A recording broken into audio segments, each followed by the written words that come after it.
Oh, music's a little loud.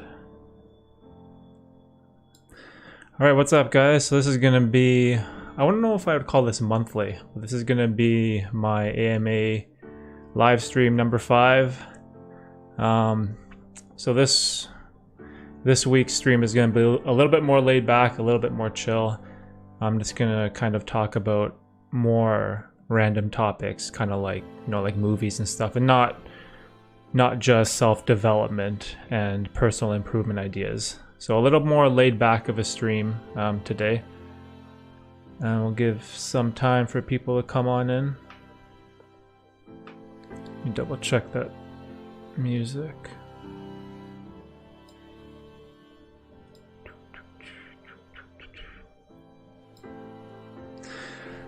Okay, so I'm assuming, so this part will be, I guess, for the people that are watching the replay of this live stream. Now, originally, I wanted to have like a monthly Ask Me Anything stream, but I kind of enjoyed the difficulty of this, as it puts me on the spot to just be more in the moment, and you can kind of see me for the person that I am, because in all the YouTube videos that I make, there are a plethora of mistakes and errors and times where I fumble my words and I don't know what to say. But all of that is obviously edited out, right?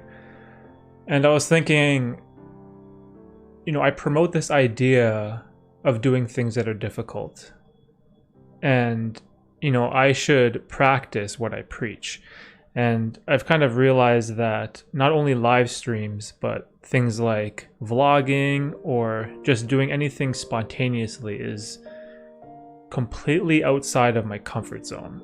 And these are all things that I really struggle with. So I came to the conclusion that I want to try to do this stream more than once per month. I'm not entirely sure on the frequency. I'm gonna wait and see what type of feedback I get from you guys, and then make a decision from there. But for now, I'm gonna try to bump up the live streams to 2 per month, and go from there. Also, the idea behind the topic of movies for this stream was, at the end of last month's stream, we kind of got on the topic of like favorite films, and the discussion was very interesting because we totally made this shift away from self-development ideas, you know, to more topics that are kind of fun and entertaining to talk about, and I really enjoyed it. And I think that it's nice to have some semblance of balance when it comes to creating content on YouTube, because a lot of the topics and ideas that I talk about are extremely serious. You know, they're about motivation, discipline, and these ideas that I use to improve my life. And a lot of the times, you know, there's not a lot of fun or enjoyment in that. So I kind of want to add balance to my life where I can, right? And so that was the main idea for this stream for this week, and talk a little bit more about movies and films, which is obviously something that has a huge influence on me in terms of the way I create my videos and the way I use my camera and different focal lengths and different cutscenes and edits. Like, it's strange because after creating a YouTube video, when I go out and watch like a normal movie, it's almost not the same experience anymore. It's like I can't enjoy the movie for what it is. In my mind, when I watch a movie now, it's more like, oh, I see what they did there. Oh, I know that transition, or I see that cut scene. Oh, Ray, what's going on, bro? What's up, Ray?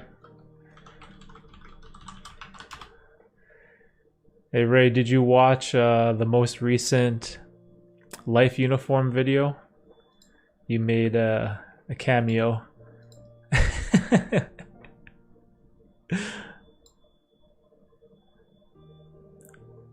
Yeah, that conversation that we had was pretty good. Yeah, I had to cut out most of it because the 3 phone calls that I had with you guys, with like you, Brian, my mom, And even the conversation with Tina, they were all like too long. And if I put them all, like the full duration of the conversation, it would have been like 20 minutes long. So I had to kind of cut it down. I watched it. It was funny. Yo, white shirt.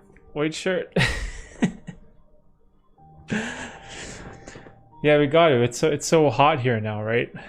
We're approaching the summer, so I might be making a shift towards the lighter colored shirts in my life uniform. Because it sucks wearing a black shirt sometimes in the summer. Man, it gets too hot. Hey, Askin? Did I pronounce your name right? I'm from Turkey. What's going on? How do I pronounce your name? The U has like those accents on it. Where are you from? From Toronto, Canada. Do you pick the color based on what you do? Oh, so definitely when I work out, I always tend to go towards like darker colors. Like it's never great wearing like a white shirt, you know, when you're exercising, or like say when you're cutting the grass or something. Like gardening, yeah, like exactly, like mowing the lawn or gardening, and like you don't want to be wearing white, right? Because everything gets all stained. So yeah, that too, sweat stains. Like anything that involves physical activity, I try not to wear white. And even like eating is another thing too, because like you get like a couple like pasta stains or wine stains or something on like your white shirt. It's so annoying. So in those situations, I usually wear like my darker colors. I don't know, but at the same time, I don't really put too much thought into it. I kind of just do whatever.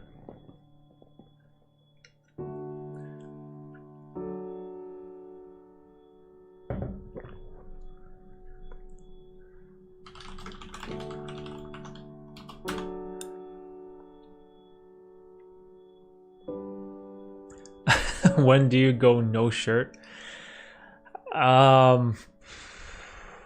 Swimming? Swimming, and that's it, man. I'll get burned. Get sunburned too much. I think I'm definitely keeping the life uniform long term though.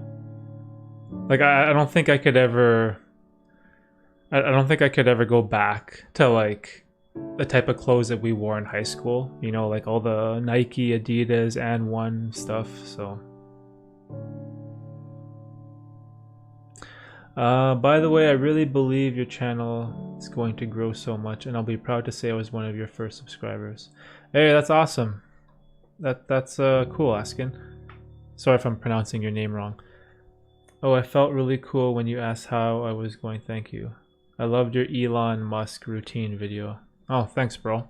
That video, the Elon Musk one, that was probably one of the most difficult things that I ever had to do for YouTube, because I had to track every 30 minutes of my entire day for 7 days straight. It was so like so stressful and time consuming almost. It was just like you have to be so specific with your time.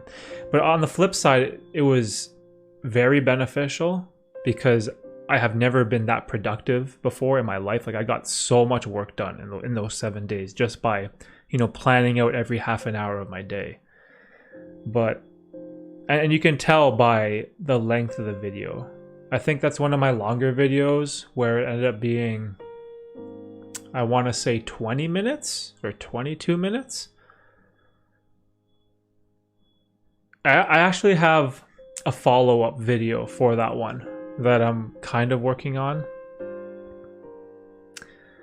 Yeah, it should be difficult. Come on, man, it's Elon Musk. Yeah, that's true. Dude, I have so much respect for Elon Musk, because if you think about, like, imagine if he only made Tesla and that was it. it would still be like a massive achievement. But not only does he have Tesla, he has SpaceX, Neuralink, the Boring Company, the Starlink internet. So that's like 4. Am I missing any other companies? So he has at least like 4 other companies that are making a huge impact on the world and society all at the same time. Like, that's incredible. After that video, now I'm trying to plan all my day, but I find it really difficult. Yeah, see, I have the same problem. Like, I value planning my day, but to the extreme level that Elon takes it to, it's almost unsustainable. It's just way too difficult, right? So I've been working on a follow-up video to kind of find that middle ground between what works for me and what works for him, because at the same time, you know, Elon is Elon. There's never going to be another Elon Musk, right? Like, he is unique, and like just like everyone else, we are all unique, right? But you can learn things from other people, right? And I want to like learn from what he does that makes him successful. Learn from what he does that makes him productive, you know? And kind of not steal it or copy it, but kind of incorporate it into my routine to the point where it's sustainable and it works out, right? And I think I had the wrong mindset where I tried to copy like everything he did, and it was just so overwhelming. And I was like, man, where does this guy get his energy from? Oh, I will be waiting for the follow-up. He's the best. Yeah, it's like when I think about Elon Musk, I realized that this is the first time probably ever in my life where I believed in someone so much with what he's doing in the world that I want to like invest in his company or give back to his company in some way. Like I want to buy a Tesla to support Tesla. I want to buy Starlink internet to support Starlink. Like I don't want to just buy his products because they're cool. Like, I want to buy them to support his vision, right? And I've never had that before. Like, for example, when Xbox was coming out, right, from Bill Gates, I never want to support Bill Gates. I never felt attached or related to Bill Gates in any way whatsoever. I was just like, oh, you know, like an Xbox, that's cool. Or Microsoft, whatever, software, computers, fine. But there's this weird attraction to Elon where people believe in what he's doing, right? And I feel like that's what's so appealing to me. I look at it at 1,000 level views, like what I want in a year, and then how to divide it into small tasks to lead up to it. 1,000 level view? Oh, and what you want in a year. Yeah, dividing it up into smaller tasks makes it more manageable, right?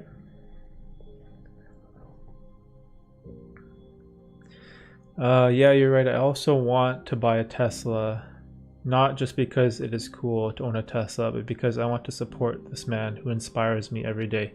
Yeah, exactly. I feel the exact same way. Like what you said it's just perfect. And I think this is why, you know, I think this is why Elon is so successful. It's because, you know, people believe in him. People believe in his vision and his dreams and his goals. And it's not just the products that he's providing, right? Because if you think about it, like, he's single-handedly changing the world for the better, right? And I know you can say things like, yeah, Jeff Bezos is awesome too. You know, he owns Whole Foods, and Amazon provides this amazing shopping experience, you know, for everyone. And yeah, I get it. But at the same time, you know, if you're ordering like a video game off of Amazon, you could also just, you know, go to Best Buy and buy the same video game. Like you can still get it, right? But like the things Elon is doing, it's like not available anywhere else. Like no one else is doing these Neuralink boring, well, would you call it experiments? Like no one else is doing these things, right? And I feel like other car companies are kind of jumping on the electric car bandwagon because they see what Tesla is doing and they probably feel like they don't want to get left behind.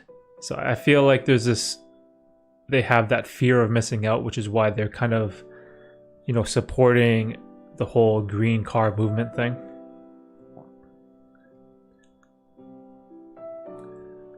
Your take on supporting smaller businesses versus conglomerates? Oh, that's hard. Like that's hard because it's tough, right? Because you want to support local, you want to support smaller businesses, you want to support families and mom and pop shops, right? Because at the same time, those type of people, they can't offer the prices of, say, a big company like Walmart or something, right? It's just not possible because Walmart has such like a massive amount of revenue that they have more flexibility in what they can do, and it's hard for smaller businesses, right? But I feel like smaller businesses are very important, that we should try to support them. Or maybe smaller businesses should get some type of tax relief, maybe, or maybe more tax write-offs or benefits or something, because I feel like your local government should try to support local, right? And not just have Walmart and Amazon take over every shopping center there is, right? Rapid prototyping. What's that? Hey man, I would love to stay, but I'll be entering university exam in 2 weeks, so I should go study. See you in your next videos and keep making these great videos. Yeah man, thanks asking for dropping by, and for sure, study, do what you got to do. That's way more important than any YouTube stuff. Your own personal education always comes first. But yeah, thanks for stopping by, bro, and have a good day.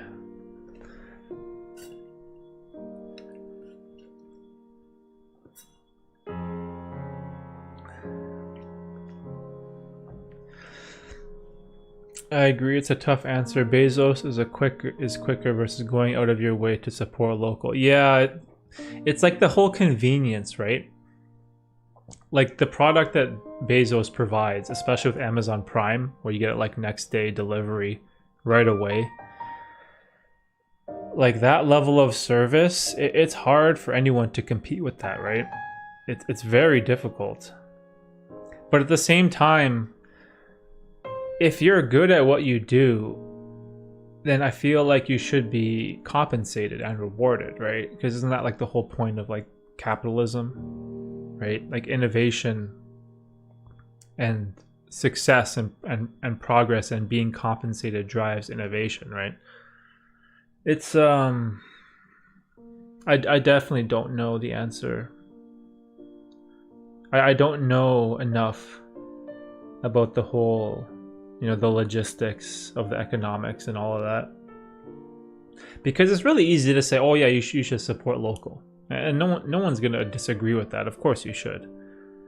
But then you walk a fine line when you say things like Amazon is evil or Walmart is evil or any of these big corporations are evil, because they're also providing a service to people that might not be able to afford anything else, right? So it's like, it's tough, man.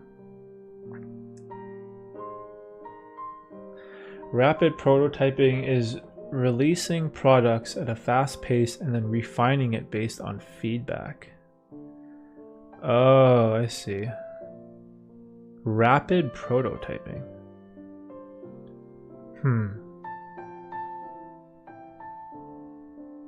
Releasing products at a fast pace and then refine. Okay, so then you kind of just get the product out, and then based on the feedback, you can make the changes that you need to make it better.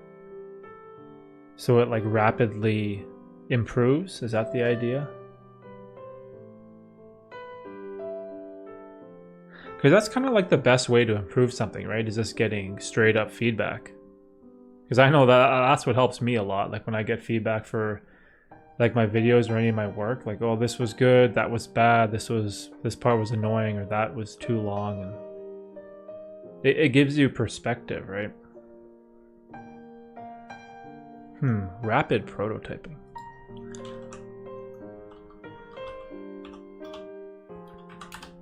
Rapid prototyping method. Rapid prototyping is a group of techniques used to quickly fabricate a scale model of a physical part or assembly using three-dimensional computer-aided design data. Construction of the part or assembly is usually done using 3D printing or additive layer manufacturing technology. Wow, that's pretty cool. 3D printing. Huh.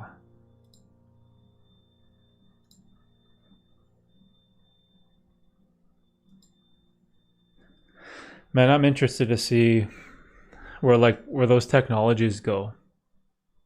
Even just 10 years from now? 5 years from now? Like, it'd be amazing, right?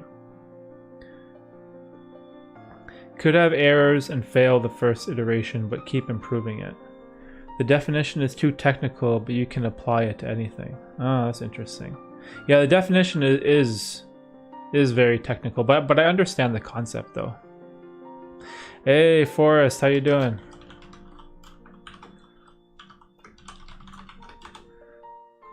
Good to see you. No hikes today. I had a feeling that no one would show up to the stream because like it's such a nice day outside. Well, obviously not for everyone, but generally we're getting towards summer weather, right? And I'm like, man, no one's gonna want to watch a live stream on a Saturday afternoon, but I figured if no one showed up, I could work on talking to myself. You know, there's always something I can get better at. But yeah, what's going on, Forrest? How you doing? What's the plan for your weekend? Yeah, I got this massive water bottle that I'm trying to stay hydrated.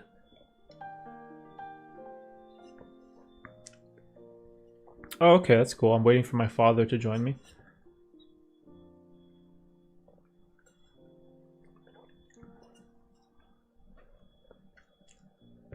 Oh, how do you transition from having multicolored clothes to a uniform? You know what I did? I had so many different colors of clothing, especially shirts, that I converted all of them into pajamas, and then any of the shirts that would fit like my dad, I just gave it all to him. That's what I did. I need to purge. How did you purge like jerseys and stuff? Yeah, so purging your regular clothes was super easy, right? I just gave a bunch to my dad, and then whatever still fit me, they just all became pajama clothes, right? But the part that's difficult is like the jerseys, the sweaters, the dress shirts, you know, all those other types of clothing that you wouldn't wear on a regular basis. I find it hard to purge those things because you always think in your mind like, oh, you know, what if I go play basketball, you know, on the weekend outside? Maybe I want to wear this jersey. Or, oh, what if I have a fancy dinner coming up? Maybe I'm going to need a nice dress shirt and I want to keep it. And I find that mindset kind of prevents you from cleaning out your closet, and you get stuck with so much stuff, right? There's just so much stuff in your closet when you're like, you know, do I even wear any of this stuff anymore? So what I tried to do was I tried to keep at least one of those items for like the just in case. Like, say if, you know, there is a fancy dinner or something, you know, I have a good dress shirt that I can go to. But aside from that, do I really need a purple, a pink, a black, a gray, and a white dress shirt? Do I need so many of them? Like, probably not, right? So I just kept the most neutral dress shirt and just try to get rid of as much stuff as possible. Hey, oh man, sorry bro if I butcher your name. Nicolas? I'm gonna call you Nick. What's up, Nick? I didn't drink water till I didn't even have sense of thirst. You know what's interesting? I heard that some people say you should always try to drink as much water as possible, but then I've also heard other people say that like you should only drink to thirst. Like your body will tell you when you're thirsty. But I don't know. I tend to keep this giant 1 liter jug of water with me around. Gotta stay hydrated, right? Yeah, Nick, I appreciate you coming by to the stream again, bro. I kinda have had a uniform my entire life. I only wear black or olive green, simple, comfy, basic stuff. So I just had to reduce the number of things. Oh, okay, so you kind of just had a whole... You kind of had... It's almost as if you had a style you liked and you kind of just stuck with it. You know, that's pretty good. See, it's awesome when you know what you like what type of colors or clothing that you enjoy. It makes everything so simple, right? It's just so easy in the morning. Because I remember back in the day when I was like going to college, it was almost 20 minutes every morning to try to figure out an outfit. And I'd be like, oh, when's the last time I wore these jeans? Or what color goes with what? And oh, I think I wore this shirt last Thursday. Will people notice it if I wear this Thursday? And your mind plays this stupid battle with you on what you think other people will perceive you as, right? When most of the time, no one even really cares what you're wearing, right? Like everyone is so caught up in what they have on, how they appear, how they look to other people that, you know, most people don't even care what you have on at all, right? Yeah, so this past year I have been a huge advocate of, you know, just simple clothing. It just makes everything so much easier and so much less expensive. Like I don't have these crazy bills anymore of buying like sportswear or name brand clothing or like none of that. It's all just $15 plain shirts and that's it, right? So the amount of money that I've been spending this past year on clothing has gone way down. I haven't tracked it. I probably should go through my finances and see how much less I've spent on clothing purchases, because that would be an interesting number to figure out, right?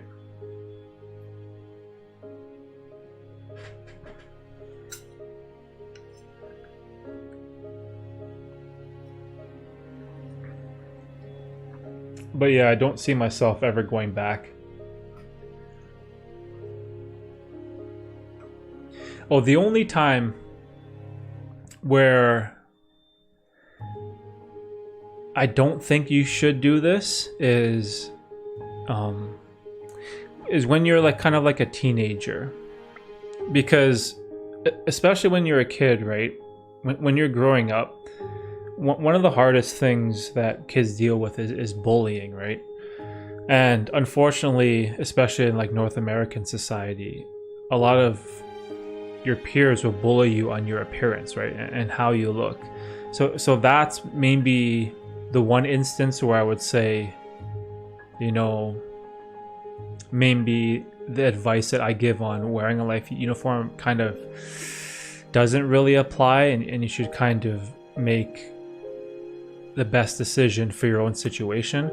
But if you are like a grown adult, you know, in your late 20s, 30s or whatever, you can just go all in with a life uniform, full blown, same shirt, and like you'll be fine.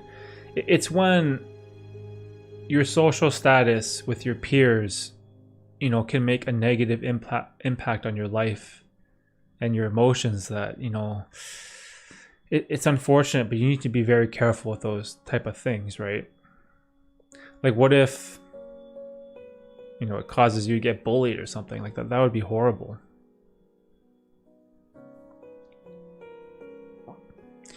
See you on the next stream. Looking forward to the next video, dude. Yeah, thanks, Ray. Thanks, Ray, for coming by and helping out on the life uniform. On the life uniform video. That was good FaceTiming you. Hopefully we can do something this summer.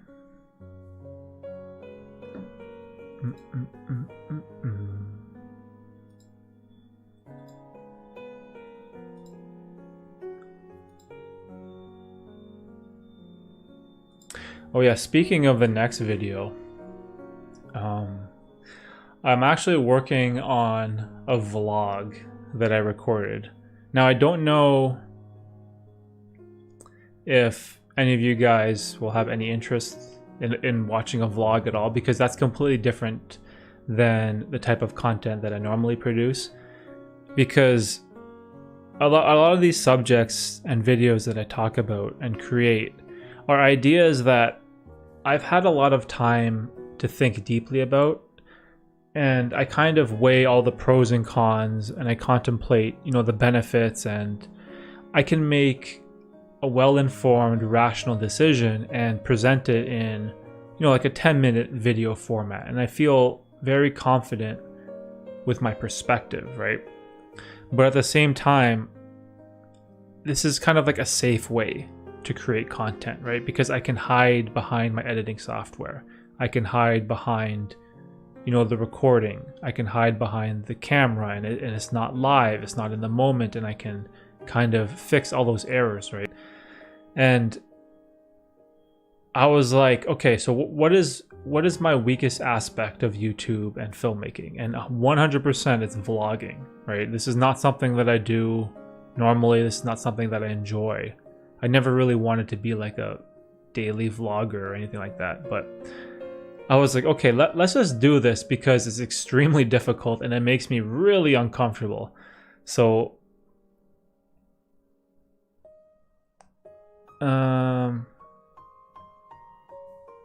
but yeah, so I'm gonna probably release it next week, and we'll see how it goes. I'll need feedback for if people even are interested in watching a vlog or not.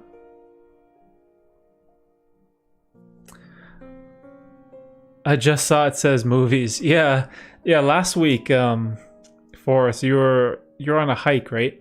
And I don't know how, but like the conversation kind of went on this tangent, and we got onto like these random topics like movies, and I found it very interesting. So today I was like, oh, you know, let's maybe people are interested in talking about, you know, some films or movies that they enjoy, because I found it a lot of fun. And we don't always have to make this, you know, this live stream about personal development stuff, right? Because someone asked me, they asked me what my favorite movie was, and I said Interstellar, right? And I guess apparently that's also a lot of people's favorite movies as well, or favorite movie as well. And then we got into talking about like the Interstellar soundtrack by, what's his name? I think his name is Hans Zimmer. Is that right? Hold on, let me Google this. I think it's Hans Zimmer. Interstellar.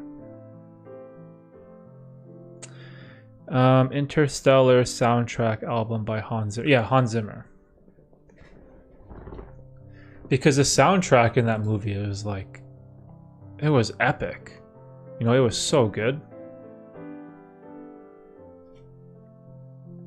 But then it also kind of put me on the spot, and people ask me, you know, like, what are your favorite movies? And it was kind of hard for me to name them because I didn't have any time to really think about it, right?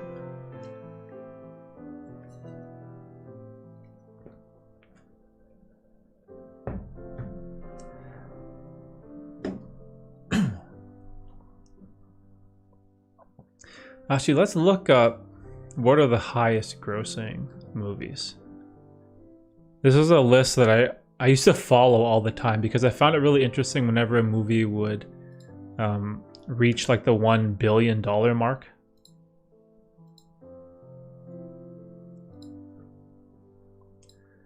Okay, let's just take a look. This is for me. What's first? Actually, let's take a guess. So I remember the highest grossing movie for like the longest time was Titanic, I think. And then it was Titanic. And then I think Avatar came out. And then that surpassed Titanic. But since then, I don't know if anything else. Oh no, maybe the Avengers, because the Avengers was huge. So that probably made the list. Okay, let's go list of highest grossing films of all time.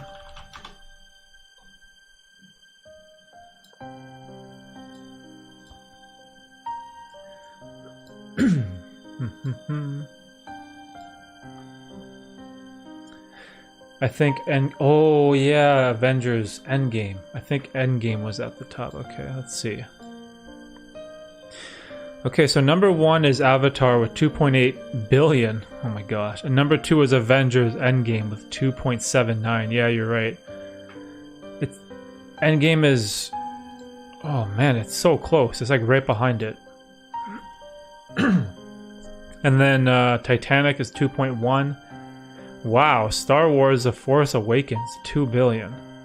And then Avengers Infinity War with 2 billion as well. So there's 5 movies that have grossed 2 billion worldwide.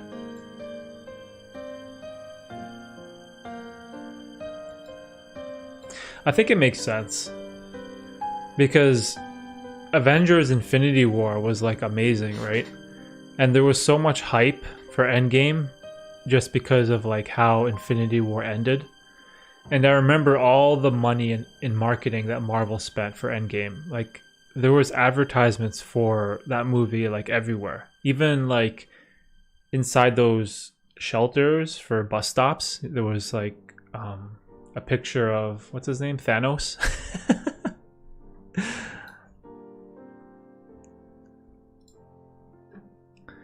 And what else was in the top 10? So those are the top 5. 6 was Jurassic World. 7, wow, 7 is The Lion King. The 2019 version of The Lion King. 8 was the original Avengers. 9 was Fast and Furious 7. Fast and Furious 7. Was that the one? Was that the last one with Paul Walker?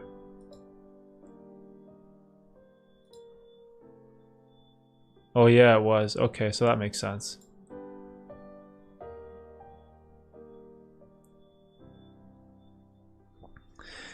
It is interesting how Endgame ended up more successful than Infinity War.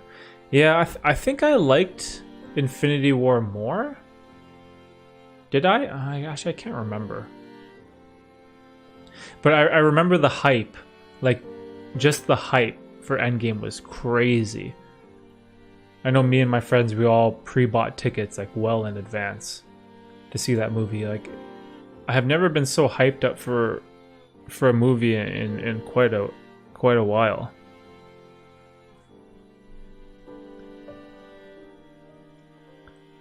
Oh, Avengers Age of Ultron was 11 and Frozen 2 was wow, Frozen 2. That's the Disney ice movie.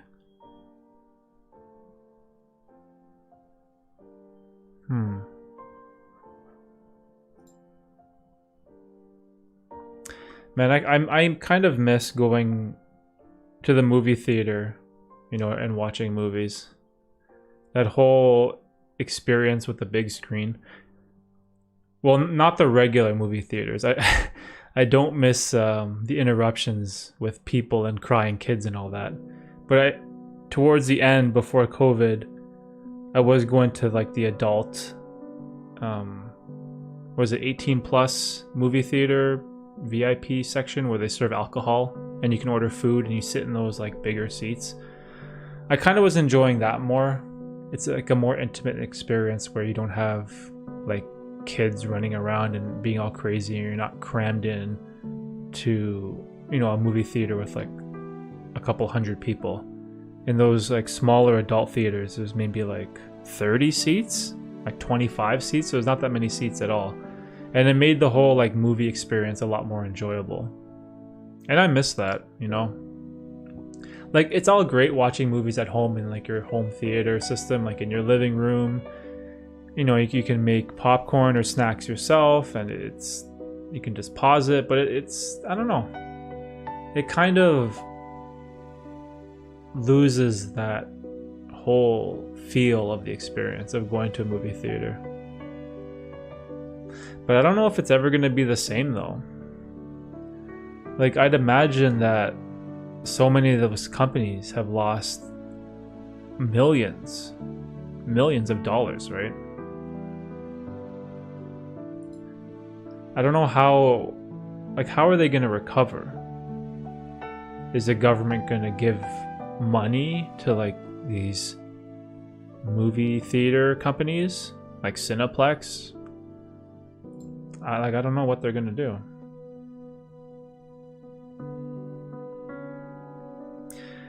Yeah, with developing screen resolutions. Yeah, exactly. And even like getting a 4K TV, maybe. What's a good size for a living room? Like, say if you get something pretty big, like a 55-inch or 60-inch 4K TV, and those are pretty affordable now. Like, you don't have to get those, what do you call it? OLED or QLED? Man, I can't remember what they're called. Is it OLED? I'm not up to date with the recent technology of widescreen and 4K TVs. I know there's like 8K TVs that you could probably buy, but I don't know. But yeah, if you have like a 55 to 60 inch 4K TV in your living room with half decent speakers, and you put on a movie from Netflix, like, the viewing experience is really good, right? The sound is good, the video quality is amazing. It's not like back in the day where we had those fat CRT TVs, you know, the ones that are like square with the 4:3 resolution that are just like horrendous. And going to the movie theater was such a huge upgrade in quality that, you know, watching movies at home on like VHS or whatever was kind of stupid. So now with technology, you know, watching movies at home is a lot more enjoyable, right? Oh, that's interesting. Have you tried watching movies with a projector? My friend Ray, who was just in the stream and he left, he has a projector, and I don't know what he did to his wall, but I think you can buy some type of, is it paint, where you can paint the wall to make it projector friendly or something. I can't remember what he did, but it was a lot of fun. You know, turning off all the lights and playing a movie on a projector on his wall. But then again, this was a long time ago, so I haven't watched any movies on a projector like at home or in someone's house recently, like at all. I'd imagine that the technology has improved for sure. Like, do people still buy those like blank white screens that you would pull down and you just project the movie on that? I wonder how affordable projectors are. Let's take a look. What would you even call it? Home movie projector? From Best Buy. $500. Epson Cinema 1080p home theater projector. Wow. What about... I'd imagine you want to get a 4K movie projector though. How about a home 4K movie projector? How much would that cost?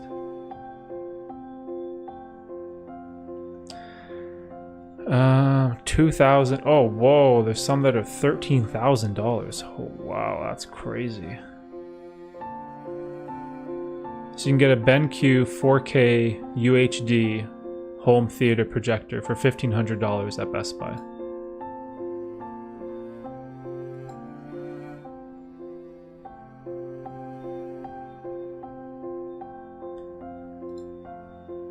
Man, but what justifies the 10 times the price though? Like, I don't understand. There's a... Okay, so this projector is 4K home theater projector made by Sony, $13,000. Okay, it's just like 4K resolution, but is there increased detail? Like what makes a projector 10 times the price? 8.8 million pixels.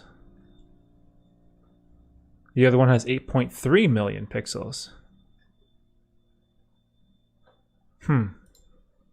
Because I wonder if it reaches a point where the human eye can only see so much, right?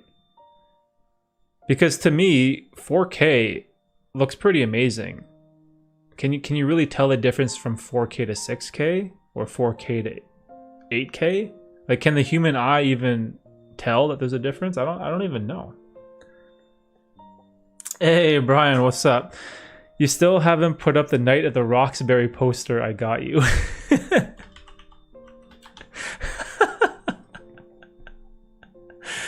Oh, I think speaking of movies, I'm pretty sure that's my favorite movie in the comedy genre of all time, Night at the Roxbury. With Will Ferrell and what's his name? What's that other guy's name?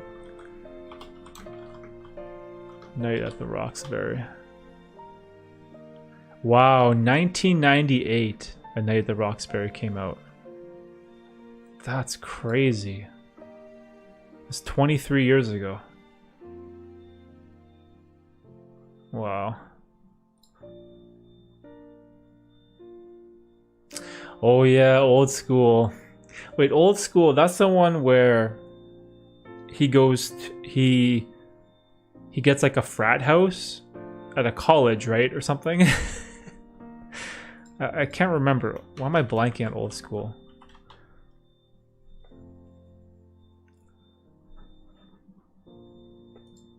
Wow, Old School is 2003.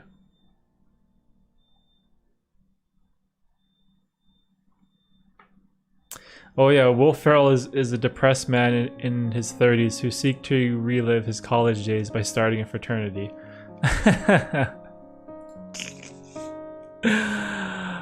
Oh yeah, and what was it? Something about Buffalo? Oh man. And Will Ferrell went streaking. Oh, you know what? I had an interesting conversation with Tina about this maybe 3 days ago. I was asking her, when was the last time you saw a really good comedy movie come out within like the past 5 or 6 years, right? Because I was thinking, like, what are my favorite comedy movies of all time? And pretty much all of them come from the early 2000s or late 1990s, right? Like, how come there isn't any really good comedy movies that have been created recently? And I was thinking about this, and I was wondering, like, is this because of all this cancel culture stuff? Is that what's happened? Like, people are afraid to create a movie with some humor that is kind of off taste, right? In fear of being canceled by Hollywood. Like, I wonder if that's what's going on. Because if it is, that's a little unfortunate, right? Because a lot of those, like, comedians, they made really good comedy movies back in the day.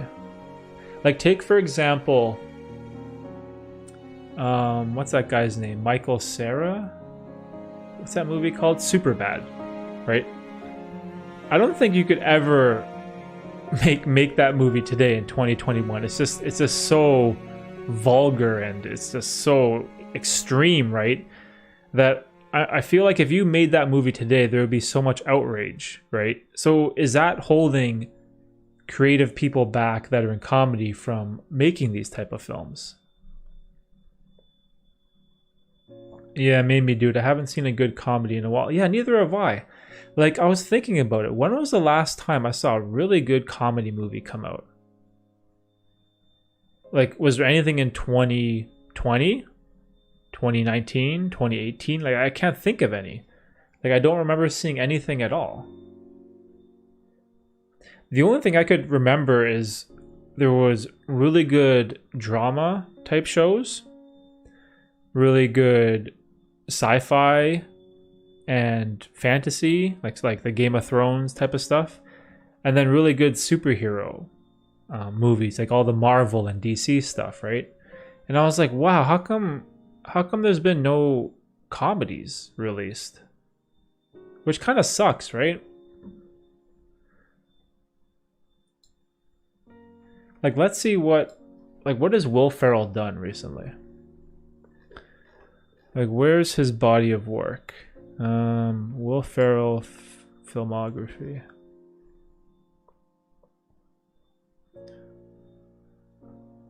Okay, so like look at this, for example.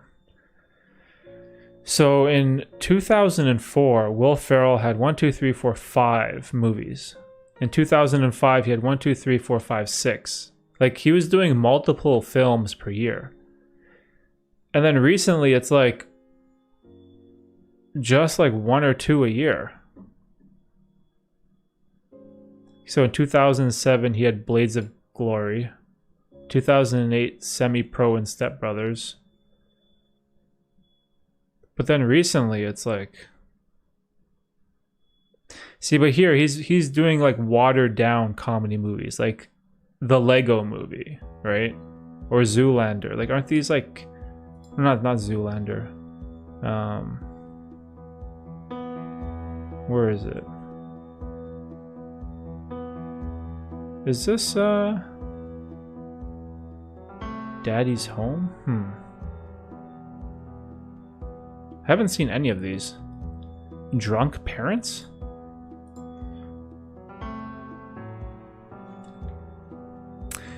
I've just been rewatching a lot of my older favorite movies. That skating, yeah, the skating movie, Blades of Glory with Owen Wilson. See, I miss those really good Will Ferrell movies. Because what is he working on now? A movie called Downhill, Impractical Jokers, Eurovision Song Contest, and David. I don't know, it's like, it's not the same from what he used to make. Because if you look from like 2002, he has Old School, and then he has Elf, and then Anchorman, Wedding Crashers, Talladega Nights, Blades of Glory, Semi-Pro, Step Brothers. Like, there's so much here in the early 2000s that were so good. And then now it's like, I don't know any of this stuff that he's doing.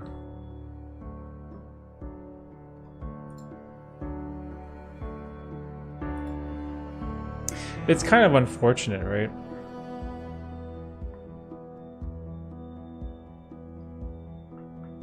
Like, who else is a really good Hollywood actor that does comedies? Seth Rogen? Yeah, Seth Rogen, right? Wait, didn't he just oh,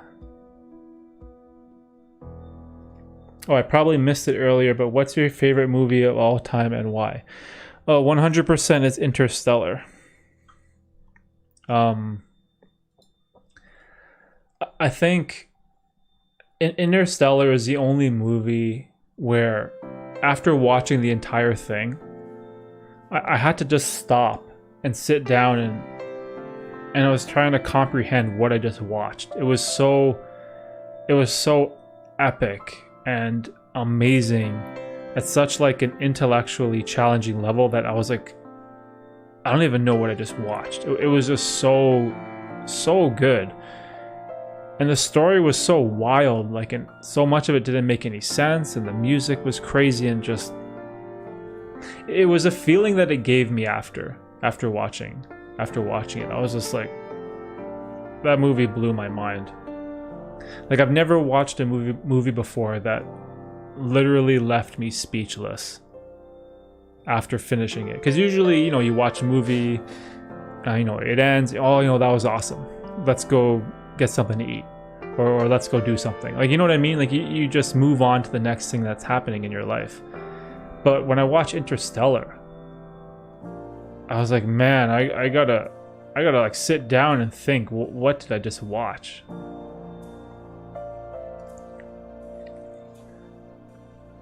And then I tried rewatching it with edibles, and that just ended up being too crazy, and I couldn't even get through it. But actually, where is Interstellar with how much it grossed at the box office? Because it came out like, what, 5-6 years ago?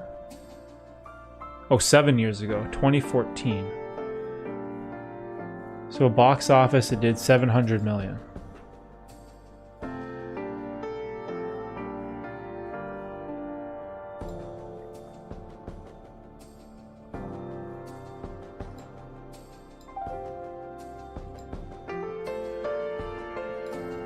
And the other thing too about Interstellar is that maybe I'm kind of biased towards Christopher Nolan, but like all the films that he's done, like I've loved like almost all of them. Like, let's go to his filmography list.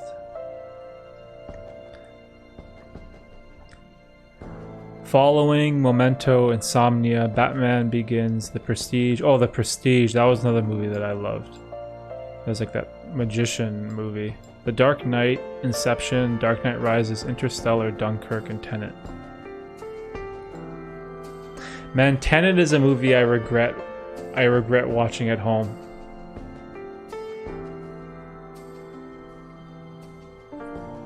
Yeah, Interstellar is a good one. I've only seen it once, so I should probably watch it again. Oh, dude, did you watch Tenet? His Christopher Nolan's recent movie?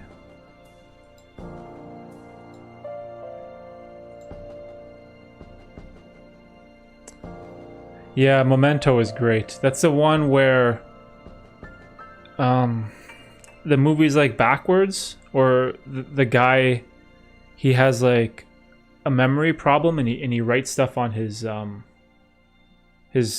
arms, right? But then the movie's like going in reverse. Yeah, Memento was great.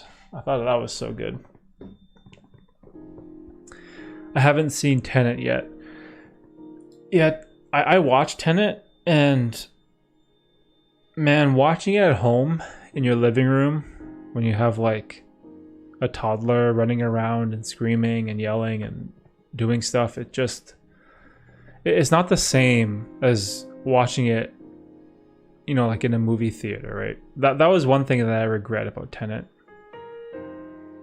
I didn't get that like full experience that I got with Interstellar.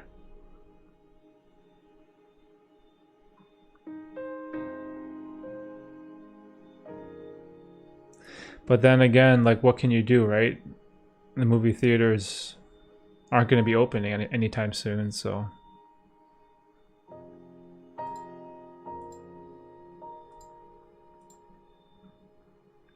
Actually, how did Tenet do? Box office 360 million. See, that's probably so low because of all the lack of movie theater sales.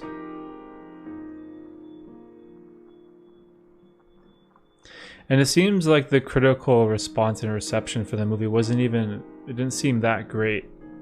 like 6.9 out of 10, 60, 70 out of 100, 80%. That's not bad, 80%. 70% on Rotten Tomatoes.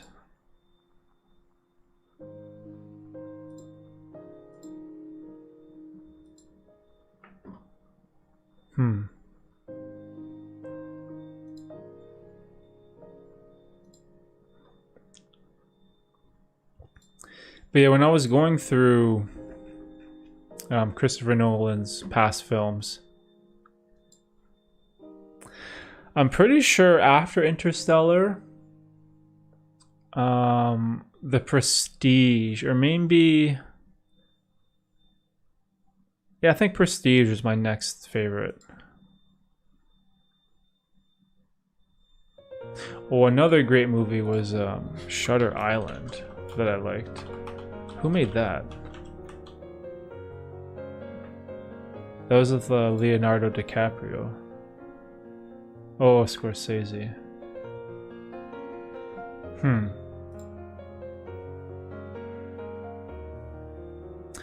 Have you seen any good documentaries lately?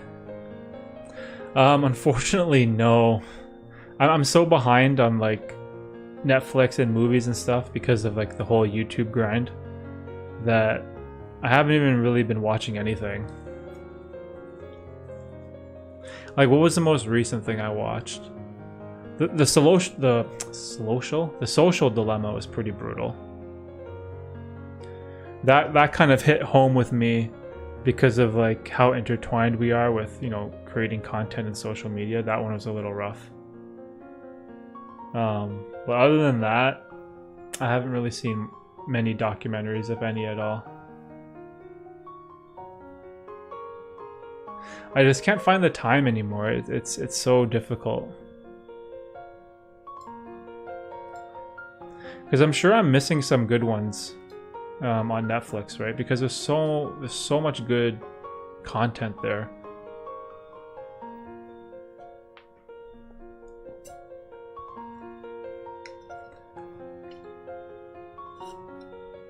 Are you watching anything right now? Or have you watched anything lately that's good that you'd recommend?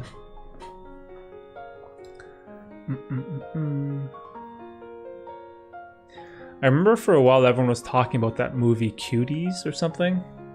I don't know if that's a documentary, but then I was about to watch it and I read the synopsis, like the breakdown on it on Wikipedia, and I was like, oh man, I don't want to watch this.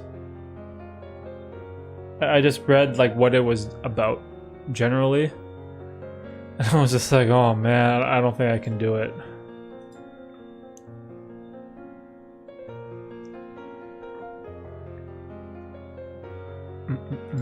Let's look up Netflix documentaries. I'm sure there's some really good ones that I'm missing. Wow, Coded Bias, what's that? Oh, I heard about Seaspiracy.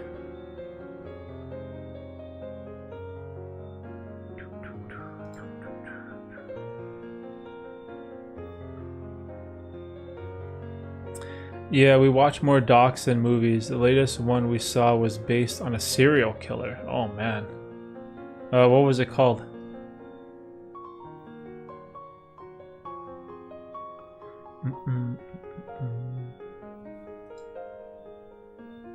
Why is it that humans why is it that human beings are so obsessed with like serial murderers?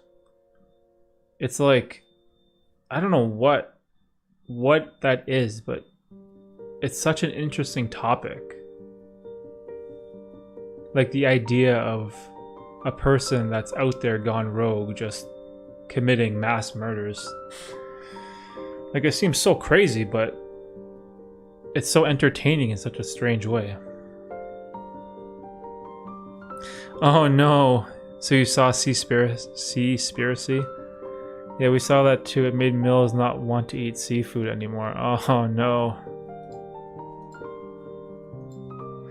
See, but like the hard thing about that is, like, if you look into any of the food groups, you know, that we eat nowadays, there's so many horrors that, you know, name the food, right? If it's like chicken or pigs or fish or whatever, like the way we mass produce food and, you know, harvest crops and animals is pretty brutal, right?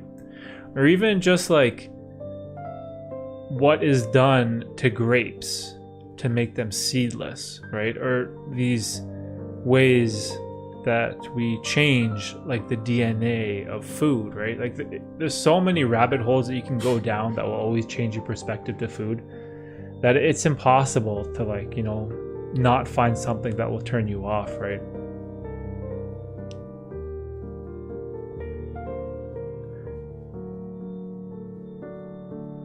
But yeah, I can understand why Mills wouldn't want to wouldn't want to eat seafood after that. Oh, the one we saw was Kill the Night Stalker?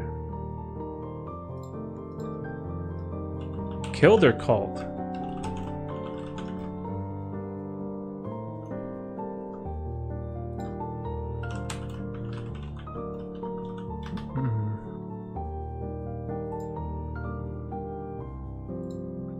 I'm assuming it's called Night Stalker. Oh, The Hunt for a Serial Killer. Oh wow, 1 season, 4 episodes, so this is like super new. Oh, it came out in 2021. Huh.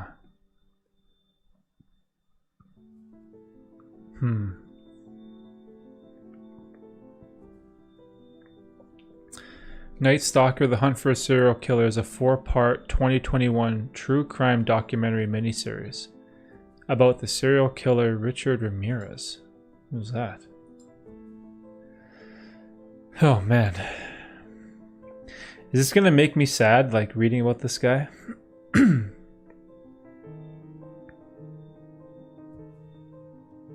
Oh, what? It's crazy because the serial killer had a fan base? Groupies, girls who loved him and were obsessed with him. Kinda nuts.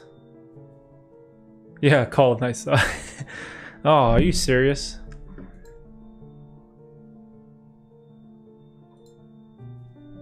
Wait, is this a spoiler? Okay, I'm not gonna say anything that I just read here, but Richard Ramirez was dubbed the Valley Intruder. Whoa. Also known as the Night Stalker, the Walk-in Killer, the Valley Intruder. So this guy have like a social media following? Oh, was he like just one of these like super charismatic dudes that people were drawn to?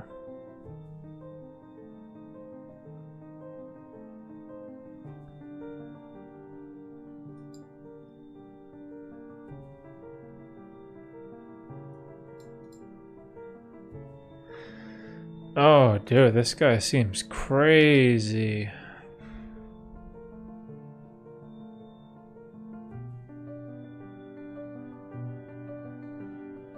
I'm reading some of his, they dubbed it the Night Stalker Crimes. And this is from June 1984. How old? When was this guy born? Oh, this guy was born in 1960. So in 1984, he was 24 years old. So from 84 in June to 85 in August, there was 18 incidents. Oh my gosh.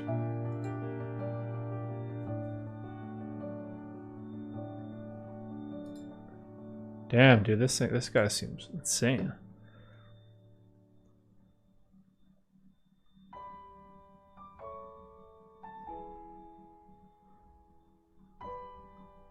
Huh.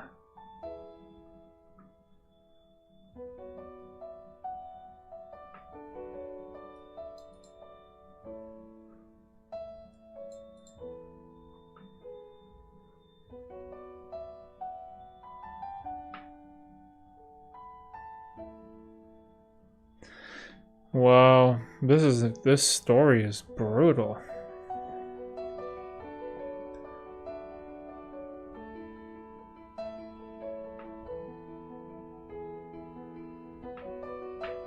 Hmm. There's another one on Netflix based on that Montreal killer who killed cats. Oh, I saw that.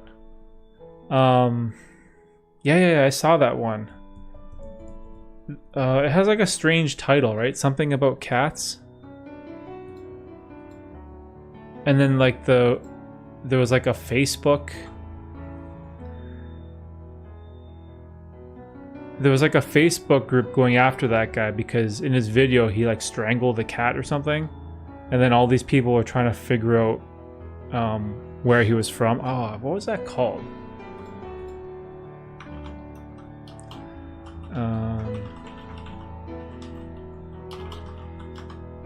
Just gonna search for it. Oh, don't F with cats, hunting an internet killer. Yeah, I remember this. And that guy had this interesting name. What was his name? Oh, Luca Magnotta? Luca Magnotta?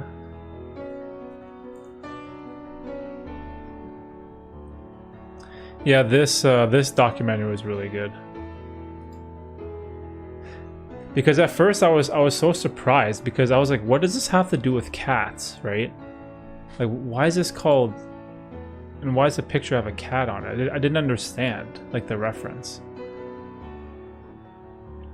But it was crazy how, like, the internet rallied together and went after this guy.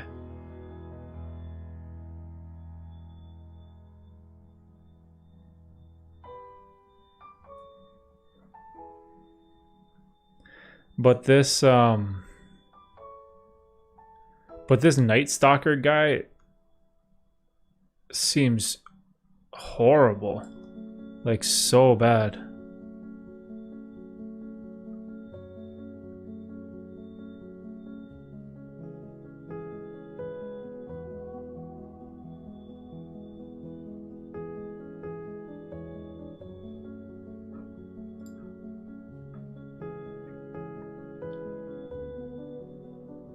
Yeah, the title is so strange, right? Because you're wondering, like, why are they referencing cats, right? Yeah, that's what I appreciate too. I appreciate how, like, filmmakers put like a documentary together and how they tell the story and how they create their shots. I never used to think about that type of stuff before when I watch a documentary, but now when I watch one, it's so different. It doesn't ruin the experience, but it makes the experience something different. It's not the same now when I watch it. Because I'm always thinking about, like, oh, I know what that guy did. He had this camera this way and he was using like this type of focal length from a distance or like whatever. But yeah, I can appreciate a documentary that's really well done.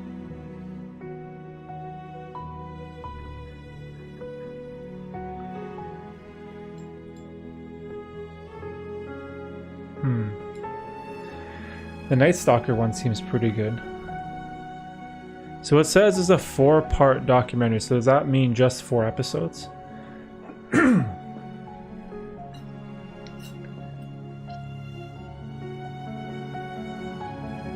I guess so, right?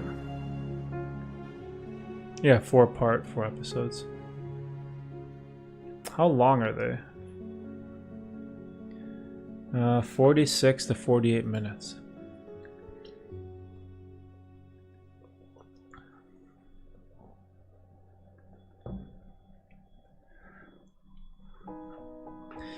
Yeah, I definitely need to catch up on some of this stuff when I can.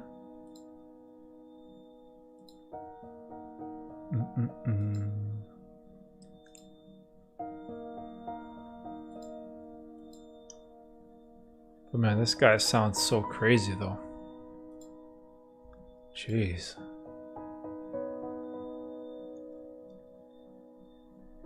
Wow, it says victims 15.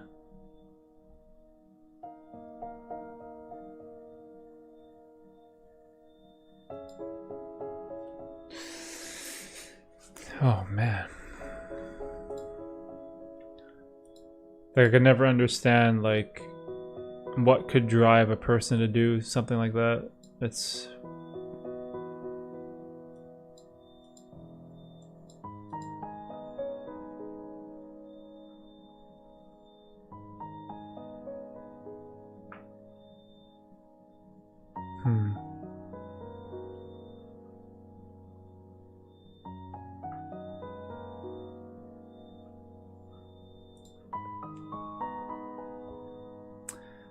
yeah, 4 episodes, roughly an hour each one. Yeah, I need to check it out.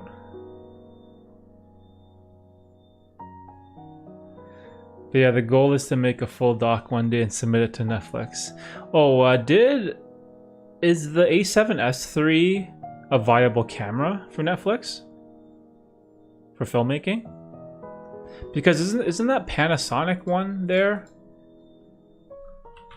Netflix approved cameras.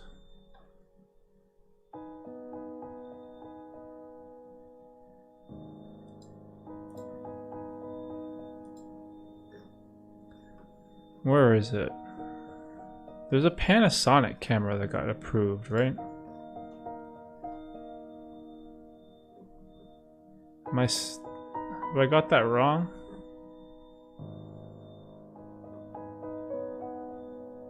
Obviously the Blackmagic ones.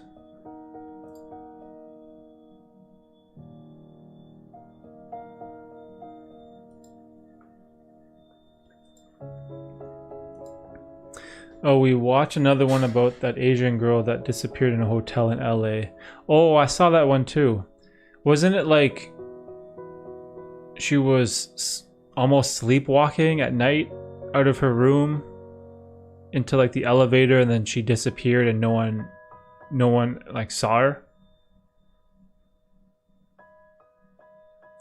Hey Jose, what's up? How you doing? What are you talking? We're talking about movies and Netflix documentaries right now.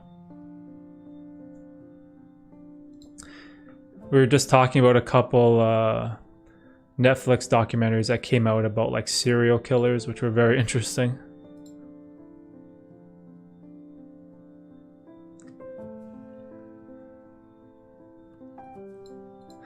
But yeah, what's going on, Jose? How you doing? Thanks for coming by. Haven't checked yet if it's on the list. The Panasonic. Oh man, Panasonic. Like what qualifies a camera to make a documentary for Netflix? Does it need like a certain level of quality or a codec or something?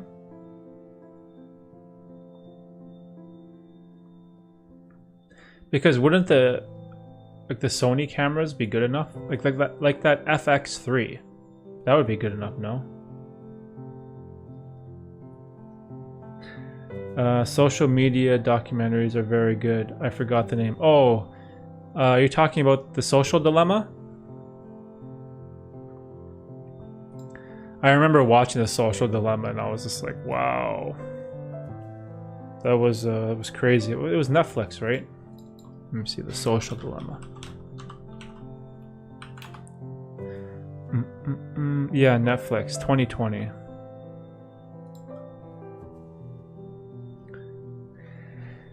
Yeah, The Social Dilemma was eye-opening for me because you would think that when you're searching something in these social media platforms, whether it's YouTube or Google or whatever, that what you're searching for, the results should be based on the truth and the accuracy of that information, right? Because you're searching for an answer to something. But when the algorithms are showing you what they think that you'll click on and watch longer instead of the actual truth, that's when it like kind of blew my mind. Because I was like, oh man, like that's crazy, because they want you to stay on the platform, so they're going to show you stuff that they think that you're going to watch, and it might not necessarily be the whole story or the whole truth, right?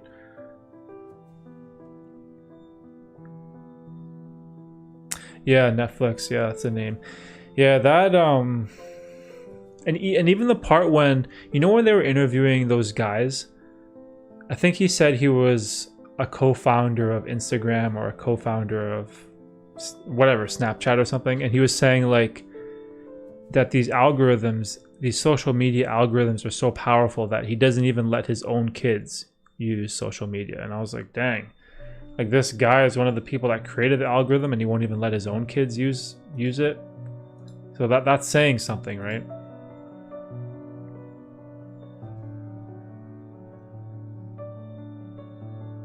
And it's hard to police this stuff because it's all new, right? It's all brand new. And these social media companies, they're all just private companies. But at the same time, they are the ones that can control the discord of information, right? They can control the narratives and what is put out there. And at the same time, it's like, you know, even though I'm not American, but from the American perspective, it's like they believe in, you know, in free speech and that you shouldn't be silenced and you should be able to, you know, say and speak your mind about things. But if like the social media companies deem it as inappropriate or deem it as something that they don't recognize and believe in, then they can kind of blacklist you or blackball that type of content or creator, and then you're kind of not getting the truth. So that's when it gets, you get down a really slippery slope, right? Because of course you need to censor stuff, right? You need to censor, you know, crimes and hate speech and all these terrible things, you know, that people say to each other and do. But at the same time, where do you draw that line, right? I've thought about it and it's very conflicting because I don't know what to do. Because obviously I'm creating content on YouTube, which is one of the biggest social media platforms, right? And it's like I'm trying to be aware of my social media use, right? But at the same time, like I'm part of it. I'm part of the machine that's putting stuff out there. So it's very strange time to live in.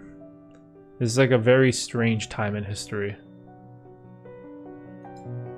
And there's no like guidebook on this type of stuff, right? Because our parents, they didn't have social media, so they never went through these type of things. So we're just kind of figuring it out, right?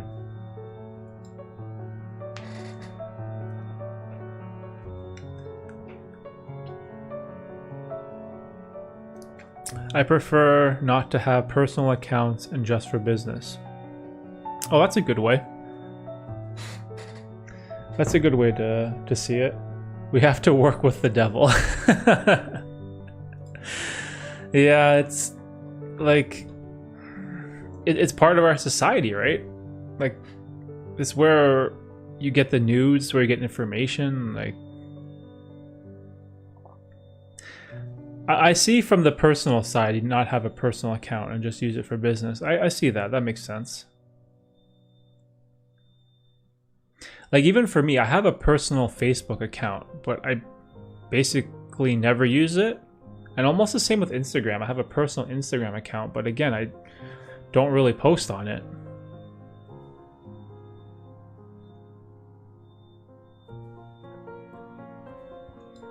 It's just a really tricky situation because some people believe that the answer is just you don't need social media and you can just delete all these apps and you can just go buy a flip phone and just, you know, call and text people if you need to communicate with someone, and you don't need to get intertwined in the social media world. And for some people that works, right? But for others, you know, maybe that's not a lifestyle that they would enjoy. Maybe they do like keeping up with their friends and family over Facebook and seeing pictures and, you know, that type of stuff. Because even for me, social media gives me the ability to share pictures and videos of my daughter with my parents who live like far away from me, right? They don't live close to me at all. And you know, I'm kind of thankful that we have social media because they can see their granddaughter, you know, grow up with pictures, grow up through videos and stories and all these type of mediums that we've created. But on the flip side of that, all of the privacy issues and the concerns that people have are very real too, right? I feel like we're just scratching the surface on this topic, you know? Like, as a society, I feel like we're still trying to figure everything out. Like, how much power does Twitter have or Facebook have? Do they have too much? Are they justified? Should the government control? Like, what's the answer? Like, I don't even know.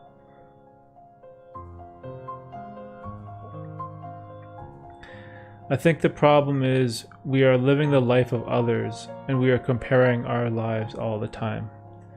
Yeah, that's so true, especially on something like Instagram. Because Instagram is always this like, hey, look at me, I'm doing this, or hey, look at me, I'm over here, or hey, look at me, I bought this, or I have this. It's always like this artificial way of showing other people like how good your life is, and then other people are like, oh man, I wish I had that, or I wish I could do that, or I wish I could be on a private jet or in a plane or on vacation. And it's like this weird signaling that people do, right? And it's hard to not compare yourself to others, right? I know it's an easy thing to say, but it's definitely a hard thing to practice.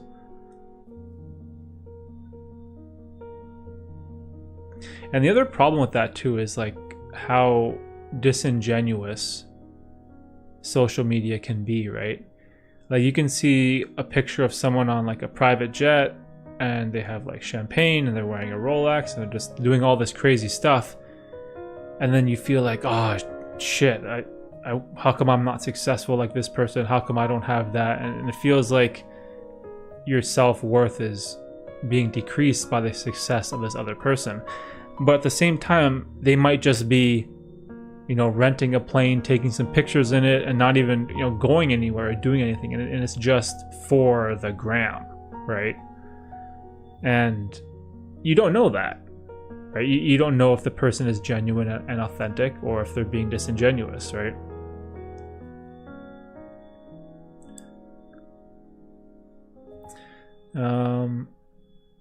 Man, you should make clips talking about this topic and then upload to YouTube. It would be dope.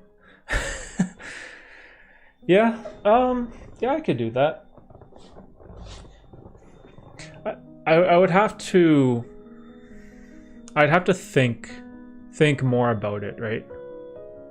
Because I'm in a weird position. Because I want to be a content creator. Like, I'm on social media and I'm sharing aspects of my life, and I'm sharing perspectives and life experiences that I've had in the past. But my goal isn't some type of fame or monetary goal, right? I'm just trying to do things that betters my life, and then hopefully share that, so maybe it'll help someone else out. Like, that's the goal here. That's the end game. This is why I'm focused on improving myself. But at the same time,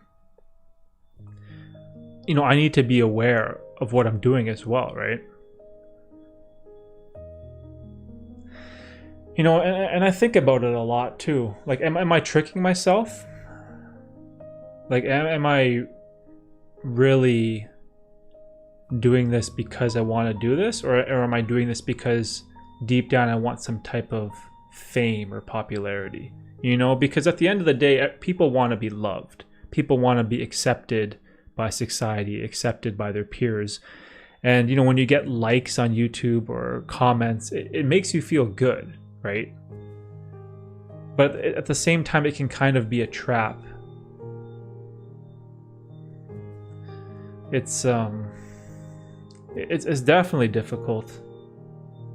You know, I try to be, you know, as open-minded and as transparent as I can be with these type of topics that I talk about, right? But the whole social media stuff is difficult too.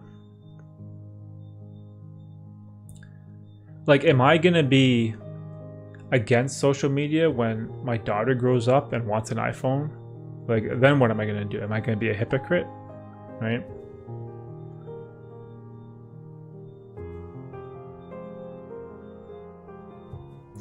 Yeah, but in this society, unfortunately, we have to make money, and we have to share a little bit of our privacy. Yeah, see that's also true, right? At the end of the day, like you need to survive. You need to pay your bills. You need to, make money to support your family and pursue your dreams and passions in this life, right? And then money almost gets like intertwined with almost everything we do, and especially with social media, because nowadays everything you do has to be a hustle, or everything you do has to be a side hustle or a grind, or you're not being productive. And there's like this never ending mindset that people have on social media to keep doing more. And this is something that I'm victim to as well, right? I don't know how I feel. It's definitely difficult. Very difficult.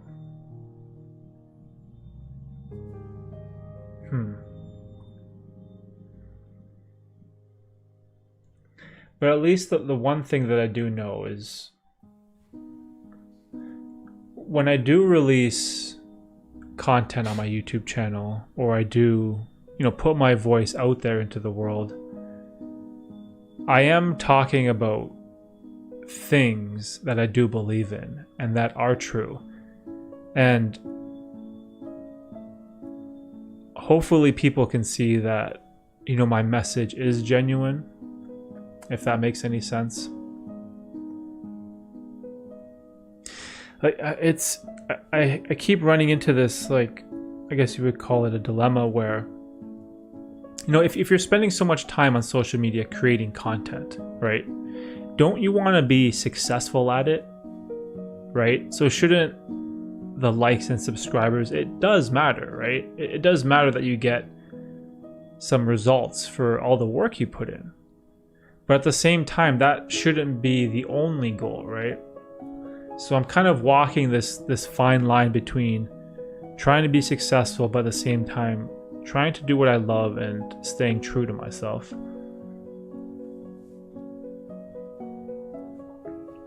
Yeah, and that is a problem in all the world.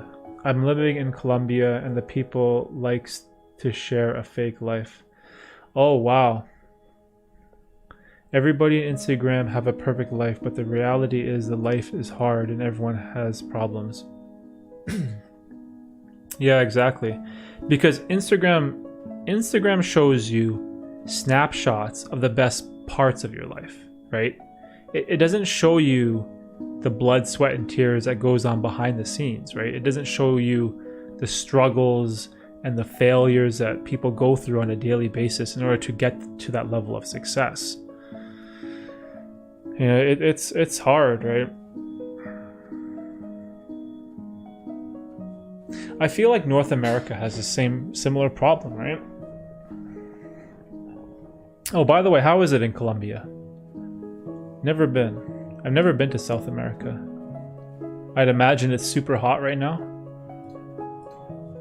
I'm curious. Weather in Colombia, I'm just curious. Whoa, 29, 30 degrees? Dang.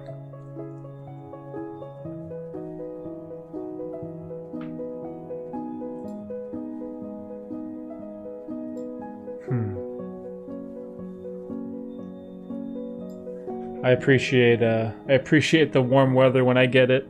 It's the one bad thing about living in Canada. We get maybe like 3 good months a year of nice weather, and the other 9 are pretty bad.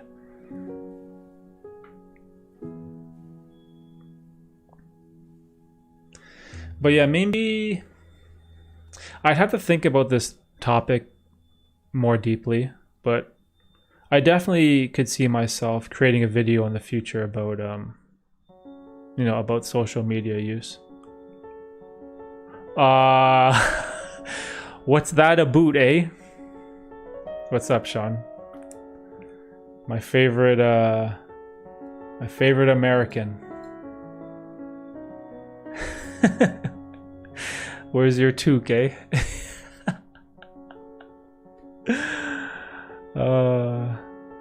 Hey, Jimmy, what's going on? People are not original anymore.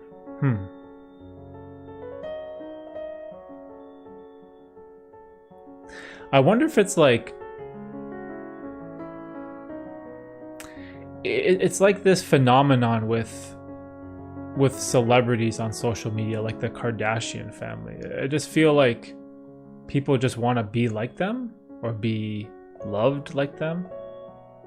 So instead of people trying to be originals or trying to be themselves, they try to be someone that other people would love. Like, is that what's going on with social media? I wonder.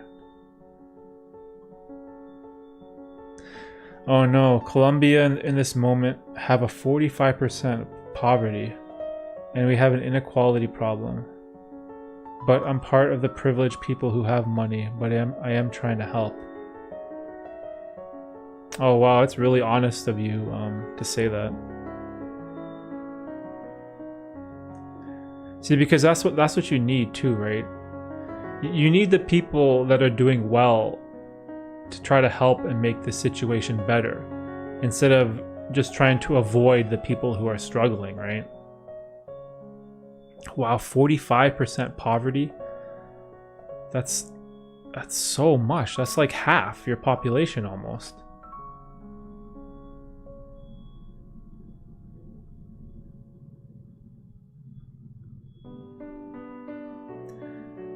I started wearing plain shirts like you. That's awesome. How do you like it, Jimmy?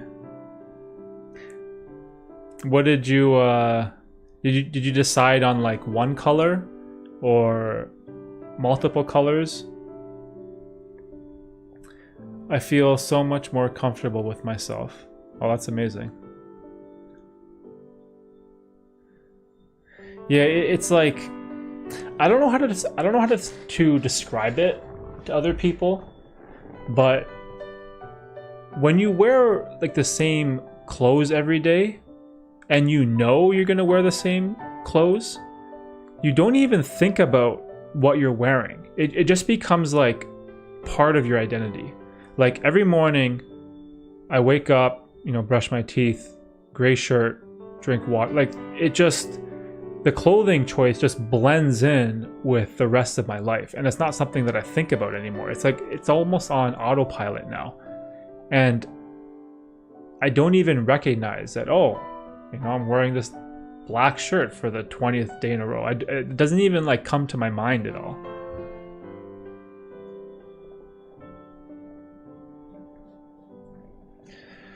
Oh, that's an interesting question. How much money do you need to be successful?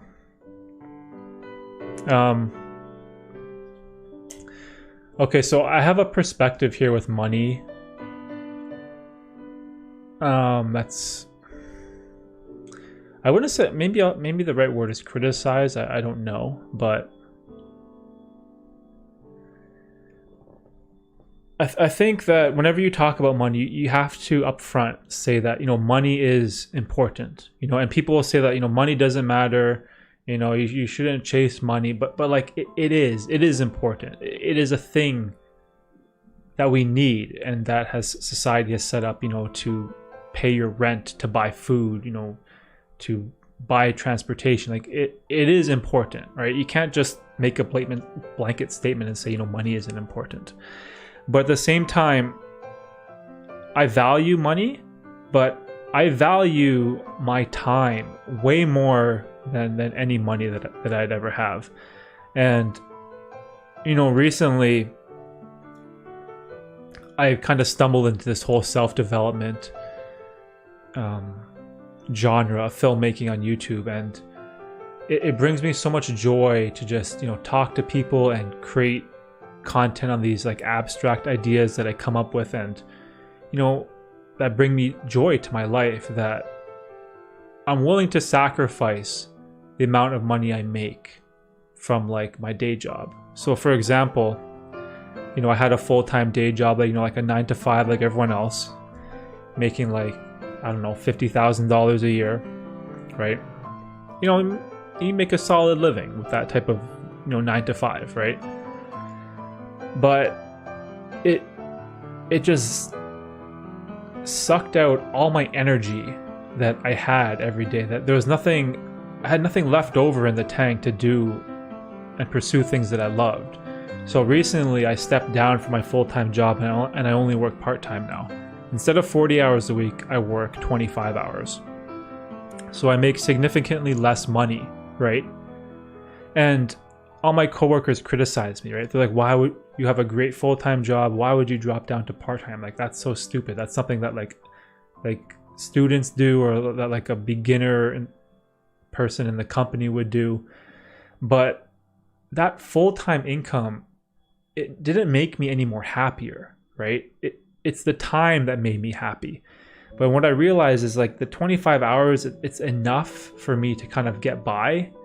And it gives me all this extra time to do things like this, like to create videos, to go out and shoot, to do a live stream on a Saturday, and do things that I love to do. And so I do value money. But at the same time, if we're talking about how much money do you need to be successful, I think whatever that amount is that can free up your time to do things that you love, that's when you're successful. And it doesn't have to be $100,000 job or a 6-figure job or some fancy, you know, some fancy position that you have, because like you're just working for money then, right? I feel like for me, this is just my personal opinion, is time, right? Time and enjoyment is what I think is successful. Yeah, see, exactly. Success isn't money though, it is a necessity. Like, if you don't, you know, if you can't pay your bills and you have to default on your mortgage and then you become homeless, and well, yeah, you just ruined your life, right? So like, we have to have this understanding that money is important, right?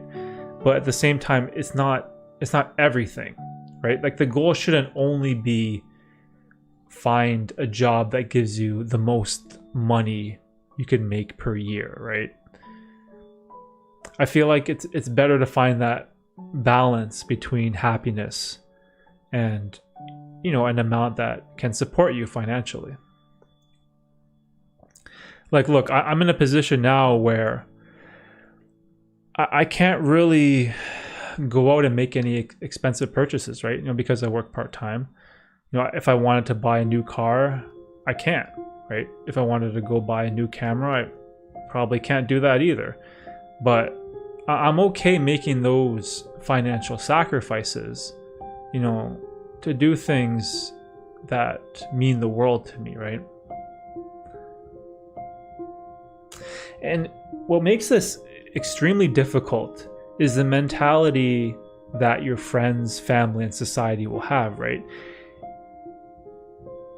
They believe that education leads to a secure corporate job, which leads to a 9 to 5, 40 an hour a week position with good pay, with benefits, and which leads to a safe life, right? This idea of having a safe life is like, it's what your parents want you to do, right? Because your parents love you, right? They don't want to see you struggle, right? Your parents want you to be safe. They want you to be secure financially. It makes them feel good knowing that, oh, my son or daughter has this nice corporate job with good pay, with good benefits. They're not going to go homeless. They're not going to starve. If they get hurt, you know, they'll be okay. And that's what they want. But at the same time, it's like, that's not what everyone wants, right? And it doesn't always have to be, like, the goal doesn't always have to be like becoming super financially successful or whatever, right? It's hard because these thoughts are very conflicting to the average of society, right? Life is like riding a bicycle. You won't fall as long as you keep moving. Oh, I see. Life is like riding a bicycle. Yeah, as long as you keep going, right?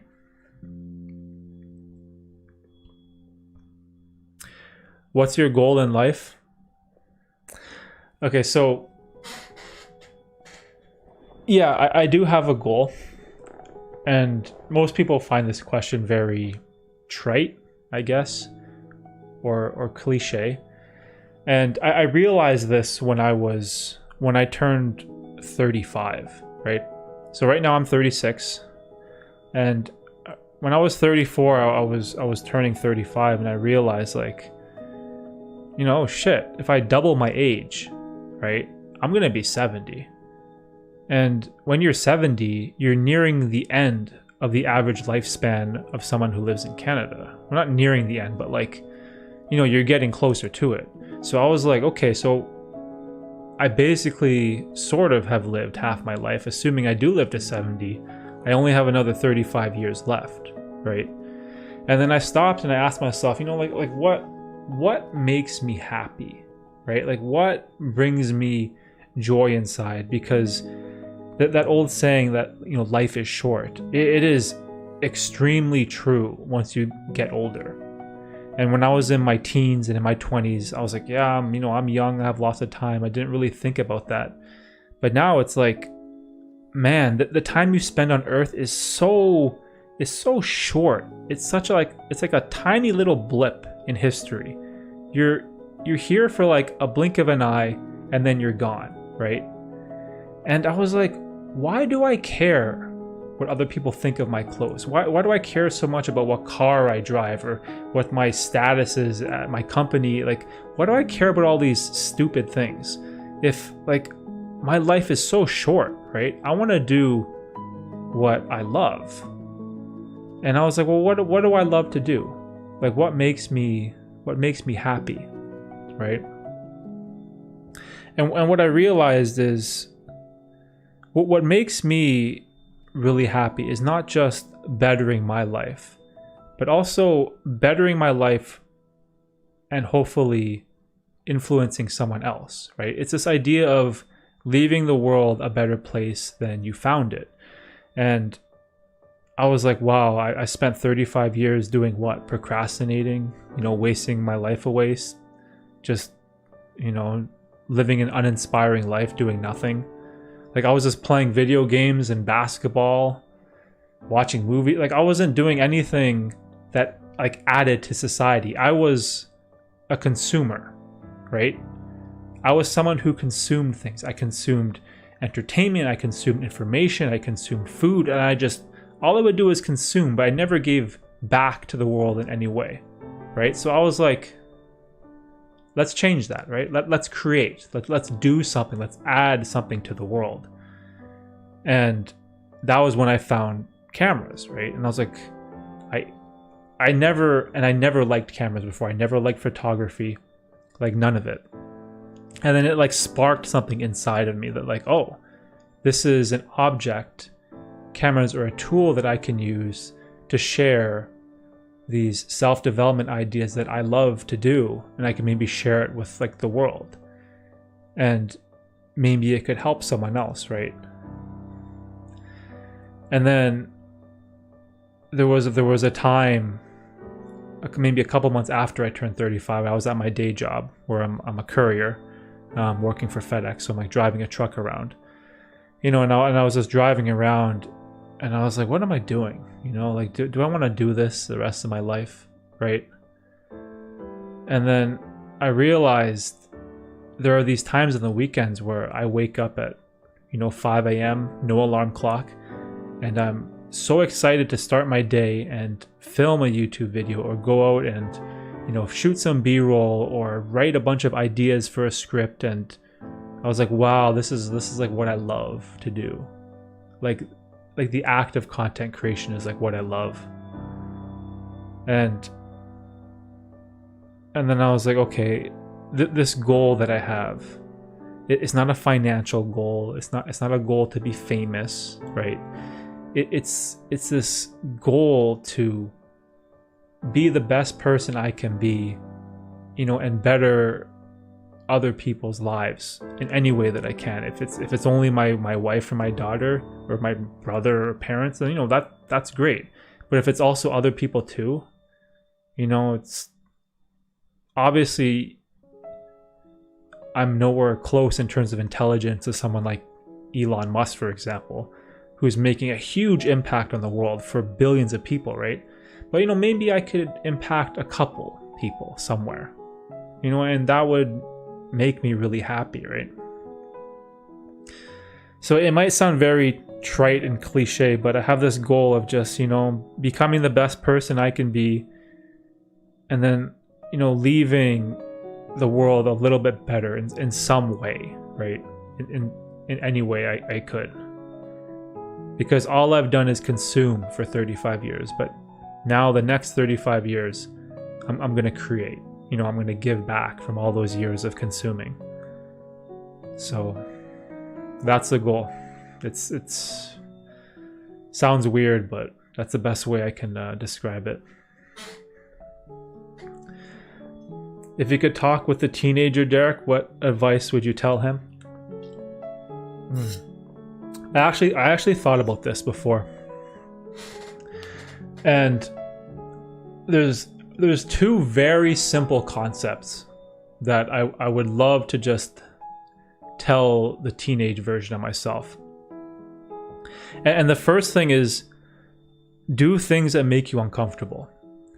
Like that is, it is so important to do things that make you uncomfortable. Like when I was a teenager, I was extremely introverted. I was shy. I couldn't speak in public. I was very socially awkward, right? But I never worked on that, right? And my health, I ate junk food and McDonald's and garbage. I didn't care about my body in any way. I didn't exercise. I didn't hit the gym. I did nothing that provided resistance, right? And I always did what's easy, right? If there's stairs or an elevator, I take the elevator. If it's cooking lunch or buying lunch, I'm buying lunch, right? I always took the path of least resistance. And what I would tell myself is you need to move towards the things that make you feel uncomfortable and move towards the things that are difficult, because that's what makes you grow, right? And then the other piece of advice I would tell myself is to just keep going. Like, you just keep going. And this is something that I would have loved to tell myself when I started YouTube, like years ago. When I created my account in 2007, I would create a couple videos, a couple topics, no one would watch it, or I'd get like a troll, get upset and delete it, and I would quit. I wouldn't keep going. And then a year or two would go by, I would find another, thing in my life that I wanted to learn and start getting better at. And it would last a couple of months, and again, I would quit and I wouldn't keep going, and I would stop. And there's this thing where if you just keep on going, if you find something that you like to do and you just kind of stick with it, the beginning part is so hard, right? And which causes so many people to quit.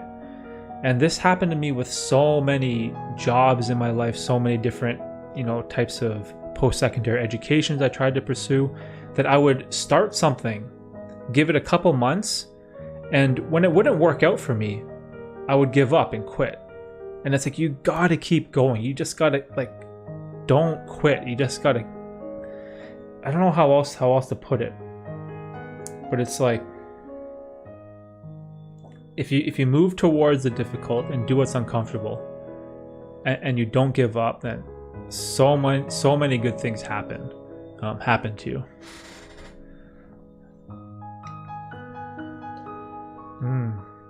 That's interesting. Hey, Ozan, what's up? Hopefully I said your name right. Do you think we should have a universal income just for the people who want to make a work which is not profitable? Ooh, so you're talking about like universal basic income, right? I've thought about universal basic income. I am in favor of it as long as it could afford you basic housing, and so like shelter and food, right? I feel like if we could somehow take money away from like, you know, like the welfare system or all these other weird things that the government has set up, and just give people a way to just get, you know, simple housing and food, you know, shelter and food. You know, I feel like that'd be a great way, you know, to build society. But at the same time, the other argument is, you know, universal basic income is going to make people lazy, right? Because there's no incentive for them to work hard. But if universal basic income only covers, you know, those necessities for life, there is still incentive to work hard, you know, to get the luxuries in life, right? Because people like nice things. The only problem with this question is I don't have a good understanding of economics or finances, so my perspective on this is a little shaky. I'm not that confident in my beliefs with economics or government and stuff, but I think generally I do support some level of universal income if it gets people, you know, food and shelter, right? What advice would you give a person who just finished a bachelor's degree? Ooh, see, that's interesting. So if you finish a bachelor's degree, you're like, what, 23 years old? Now this question is going to vary depending on the amount of student debt you have, right? Because if you are someone that finished a bachelor's degree and you got like $100,000 in student debt, like you gotta bust your ass and you gotta like get to work. You gotta try to handle that monster of student debt, right? But if you don't have that financial burden, right? I always recommend to people, especially that are young, that are under 25, to go out and try different things. Because even for me, like I never found my passion for cameras and all this stuff until I was like 34, right? 34. It took me 34 years to find my like calling or passion in life, right? So that's 11 years older than someone who's like 23. So I feel like if you don't have that financial burden, you have some flexibility, you know, I definitely would go out. If you want to travel the world or you want to try a bunch of different, you know, experiences, I feel like that's such a good thing to do for someone that has such a young mind, right? Because you have no idea what could happen in the next 7 years of your life. But at the same time, if you do have that huge $100,000 student debt, it's so crippling because you can't get out of that, right? Even if you declare bankruptcy, that's something that sticks with you. So it's I feel like if you're stuck that way, you might have to just get to work right away.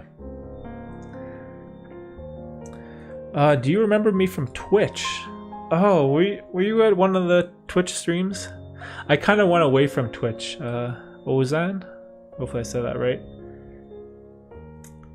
Yeah, I was streaming on Twitch for a couple months, but I kind of converted to YouTube. Sorry if I don't remember you.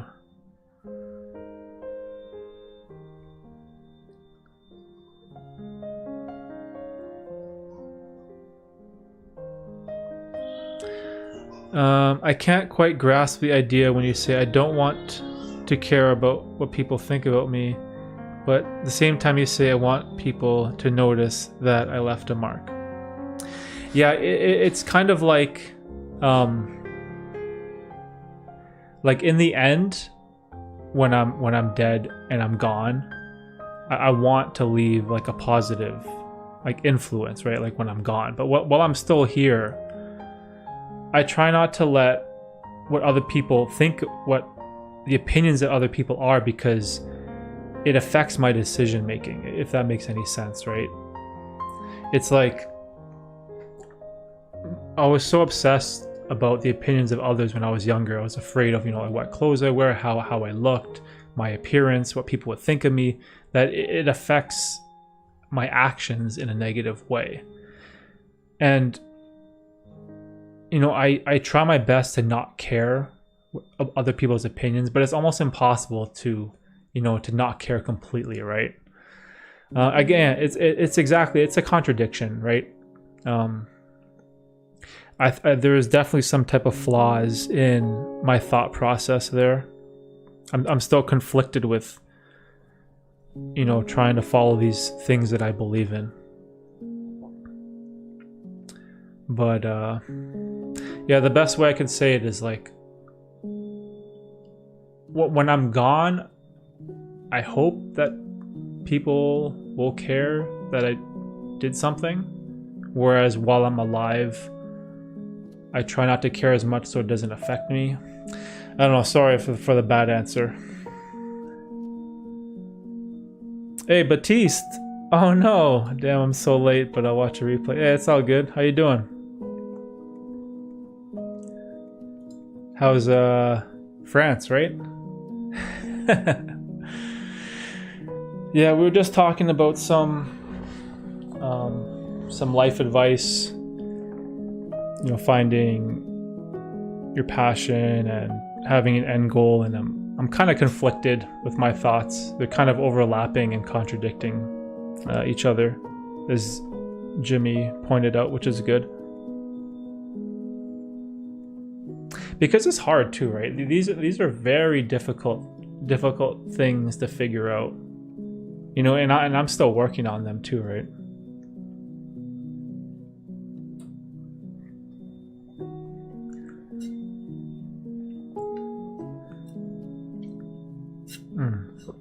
Oh, doing good. My week was very productive. Oh, that's nice.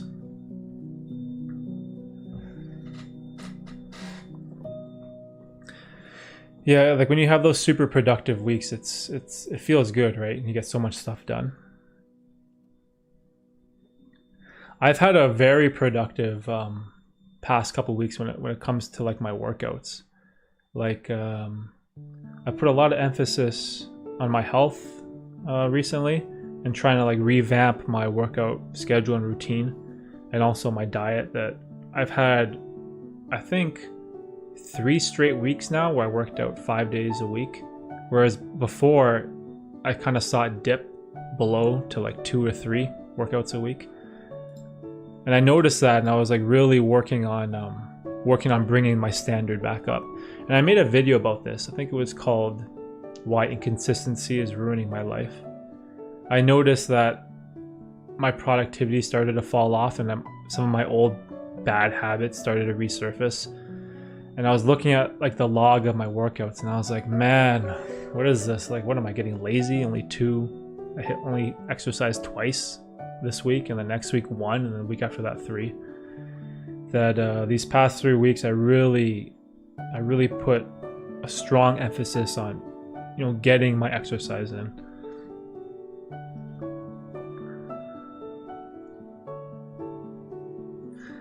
Love your content. You should try and make a film because you have already left a mark on me. You inspire me, man. Your shots are beautiful. It always makes incredible shots feel like. Oh, thanks, bro. I really appreciate that. And it's like, I don't say that lightly. Like this is the type of stuff, you know, that it makes me happy. This is what makes me happier than any like or subscription or whatever, right? Whatever YouTube metric that is. When I hear positive feedback from people, you know, it really makes me happy, right? Yeah, I definitely would love to create a film, like maybe like a short film or something down the line. But to be perfectly honest, I'm still trying to I'm still trying to improve my level and skill of videography, because this is something that, you know, again, like I said, I only discovered a couple of years ago when I was 34. So generally, you know, I would still say I'm still fairly new to the whole filmmaking stuff, right?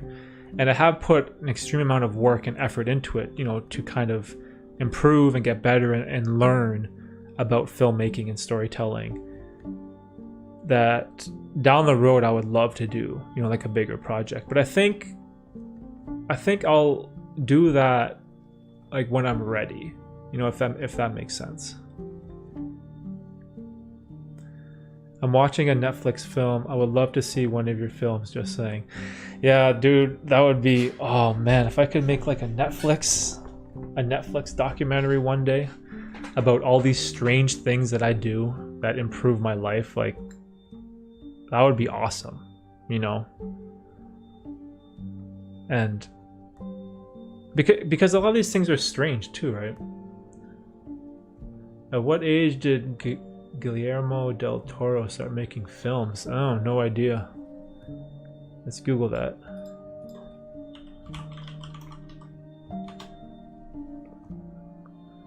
How old is he? 56 years old. So when did he start?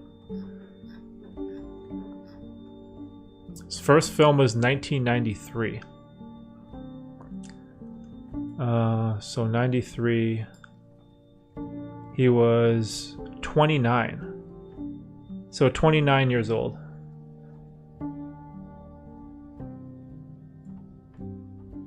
It's pretty good. It's impressive.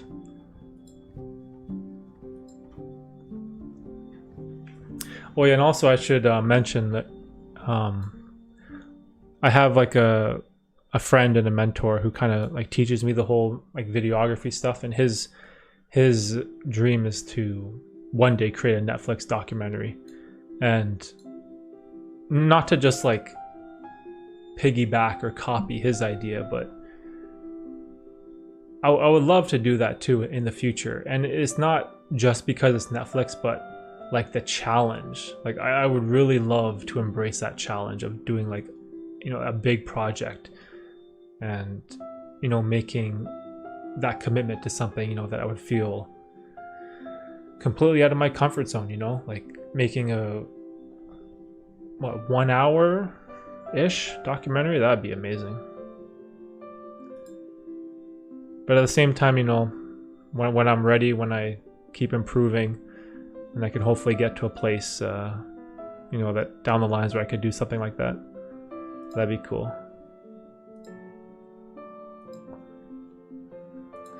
Hey, this stream ended up being super fun. I just realized it's past 2 o'clock. Oh, that's pretty good. It's super hot here. Finally. It feels like we had winter for like all year round.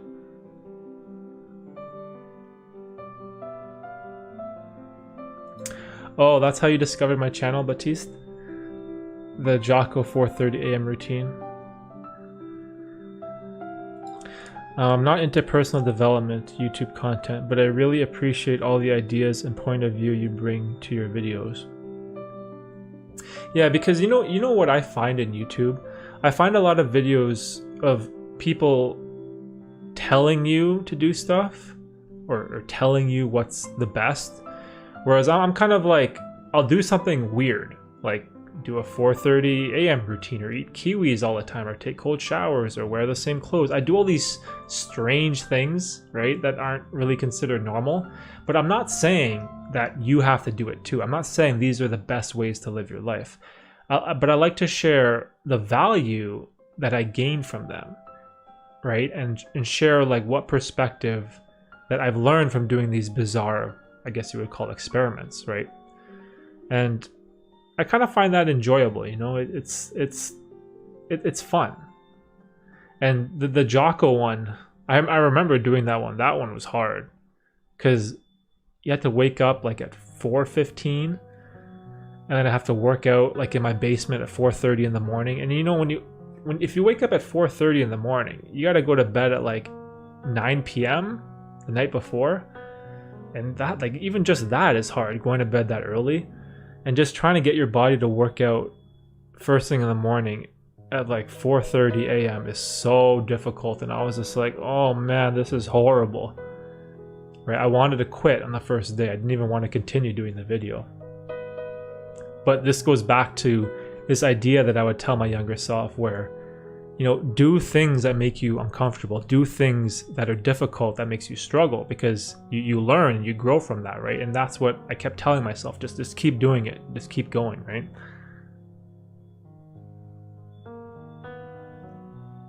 This is why I like your videos. Like me, you're trying stuff and not telling me what to do. Yeah, exactly, right?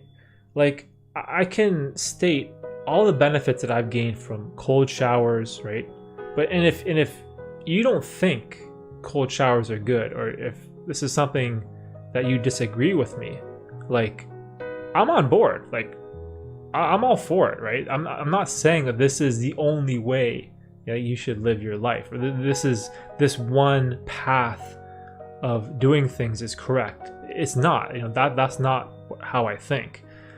And and maybe this is part of a problem with social media. It's like when people don't agree with you, or people don't think you're right, and they attack, and people want everyone else to agree with them, right? And I don't know, it's hard. But I like just sharing, what I've done, or maybe I try like the Elon Musk routine, and I go, oh hey, this isn't good at all, this doesn't work, or I don't even like this. Like I'm not married to these ideas that I have, right? Like these things are not set in stone. These aren't my forever beliefs, right?